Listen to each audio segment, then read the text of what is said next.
صنعت و تجارت کے معاملے میں دولت کا جو بے تحاشا ارتکاز ہوا ہے اس کو توڑنے اور مرتکز شدہ دولت کو پھیلانے اور آئندہ ارتکاز کو روکنے کے لیے ہم نے اپنے پروگرام میں 12 تجاویز پیش کی ہیں جن پر عمل کرنے سے ہماری معاشی زندگی اس بیماری سے پوری طرح نجات حاصل کر سکتی ہے۔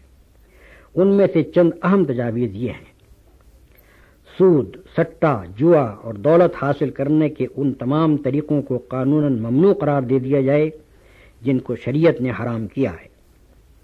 بینکنگ اور انشورنس کے پورے نظام کو اسلامی اصولوں کے مطابق تبدیل کیا جائے۔ ناجائز اور حرام طریقوں سے جو دولت چند ہاتھوں میں سمٹ گئی ہے اس کا سختی کے ساتھ محاسبہ کیا جائے اور اسے واپس لینے کے لیے مناسب قانونی اور انتظامی تدابیر اختیار کی جائیں۔ کمپنیوں کی ملکیت میں ایک شخص یا خاندان کے لیے زیادہ سے زیادہ حصوں کی ایک حد مقرر کر دی جائے اور اس سے زائد حصص کو عام فروخت کے لیے کھول دیا جائے۔ مینیجنگ ایجنسی کا طریقہ بند کر دیا جائے۔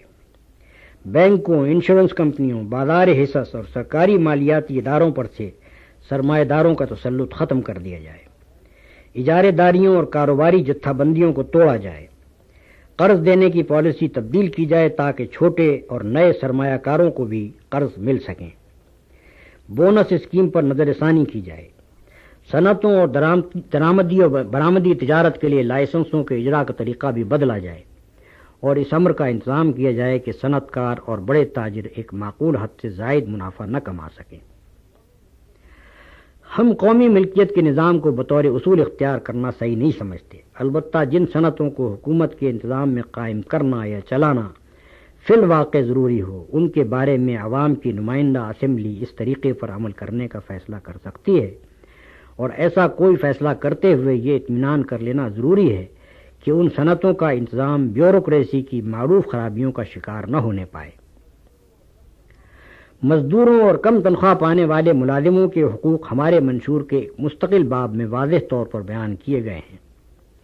ہمارے ملک میں معاوضوں کا فرق اس وقت 1 اور 100 سے بھی زیادہ ہے، اسے گھٹا کر ہم 1 اور 20 پر پھر بتدریج کم کر کے 1 اور 10 کی نسبت پر لانا چاہتے ہیں۔ کم سے کم معاوضہ ہمارے نزدیک موجودہ مصارف زندگی کے لحاظ سے 150 اور 200 کے درمیان ہونا چاہیے، اور قیمتوں کے اتار چڑھاؤ کو ملحوظ رکھتے ہوئے اس پر وقتاً فوقتاً نظر ثانی ہوتی رہنی چاہیے۔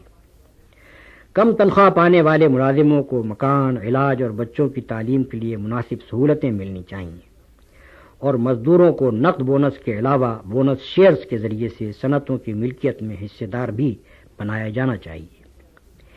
ان بڑی بڑی تجاویز کے علاوہ ہمارے منشور میں بہت سی دوسری تجاویز بھی شامل کی گئی ہیں جن میں یہ مقصد بنیادی طور پر پیش نظر رکھا گیا ہے کہ ہماری معیشت میں صنعت کار اور محنت کار کے درمیان طبقاتی نزاع برپا ہونے کے امکانات باقی نہ رہیں اور اس کی جگہ انصاف کے اصولوں پر تعاون کا خوشگوار تعلق قائم ہو۔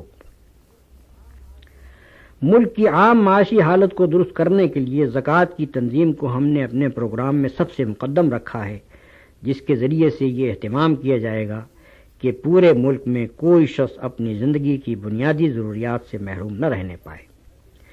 اس فن میں نہ صرف جمع شدہ رقوم، تجارتی اموال، زرعی پیداوار اور مویشیوں وغیرہ پر فرض زکوٰۃ وصول کی جائے گی، بلکہ عام خیراتی رقوم اور فی سبیل اللہ اعانتیں بھی جمع کی جائیں گی، اور ان سے بوڑھوں، اپاہجوں، معذوروں اور یتیم و غریب بچوں کی کفالت کی جائے گی۔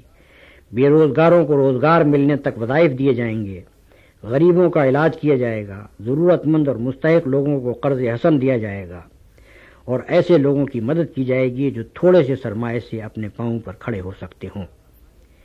اس کے علاوہ ہمارے منشور میں یہ بھی تجویز کیا گیا ہے کہ بالواسطہ ٹیکسوں کو کم اور بلا واسطہ ٹیکسوں کو بڑھایا جائے تاکہ عوام پر سے ٹیکس کا بار کم ہو سکے۔ بیرونی قرضوں اور بیرونی سرمایہ پر ملک کے انحصار کو ختم کرنے اور سابق قرضوں سے نجات پانے کی ہر ممکن کوشش کی جائے گی۔ سرکاری خزانے کا مال بیجا مصارف پر صرف کرنے کا سدباب کیا جائے گا، اور رفاع عام کے کاموں اور ان تجارتی کاموں سے جو حکومت کے انتظام میں چل رہے ہیں بیجا نفع اندوزی کو روک دیا جائے گا۔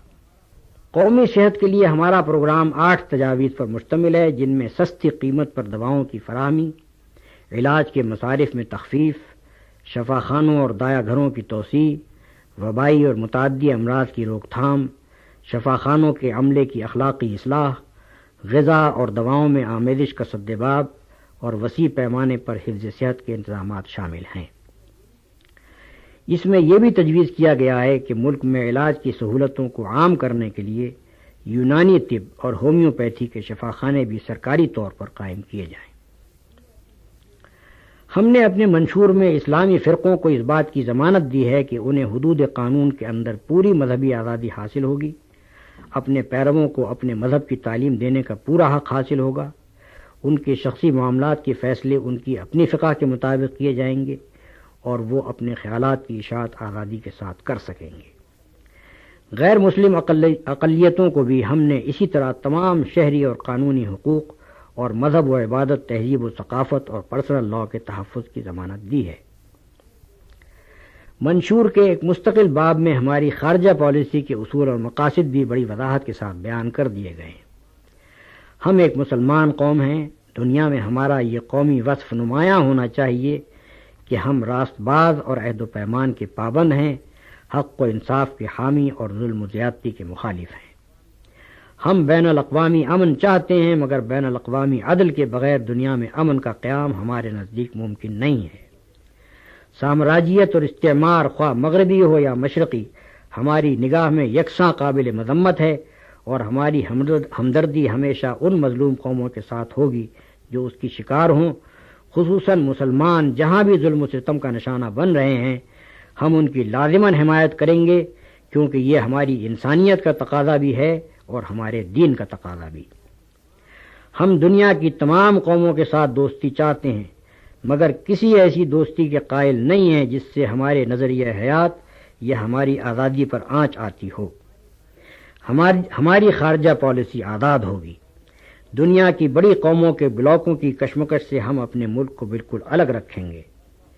کشمیر، فرقہ بند اور ہندوستانی مسلمانوں کے ساتھ ظلم وہ بنیادی مسائل ہیں جنہیں انصاف کے ساتھ حل کیے بغیر ہمارے نزدیک پاکستان اور ہندوستان کے تعلقات درست نہیں ہو سکتے۔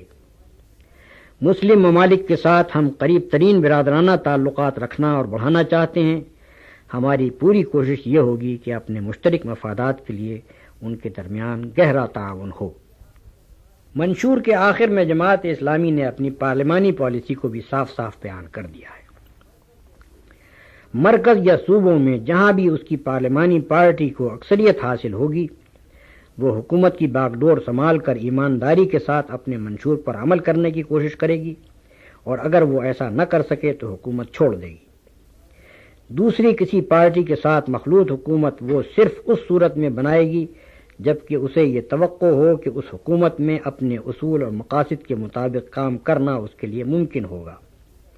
بصورت دیگر وہ حزب اختلاف کی حیثیت سے کام کرے گی، لیکن جماعت اسلامی کبھی اختلاف برائے اختلاف کی قائل نہیں رہی ہے۔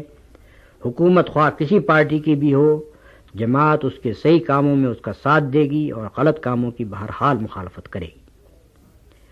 یہ ہے جماعت اسلامی کے منشور کا خلاصہ۔ اس سے اندازہ کیا جا سکتا ہے کہ ہم قومی زندگی کے ہر پہلو کی اصلاح کا ایک جامع پروگرام لے کر آئے ہیں۔ کسی ایک پہلو پر ہم نے اتنا زور نہیں دیا ہے کہ دوسرے پہلوؤں کو نظر انداز کر دیا ہو۔ پاکستان پائندہ باد۔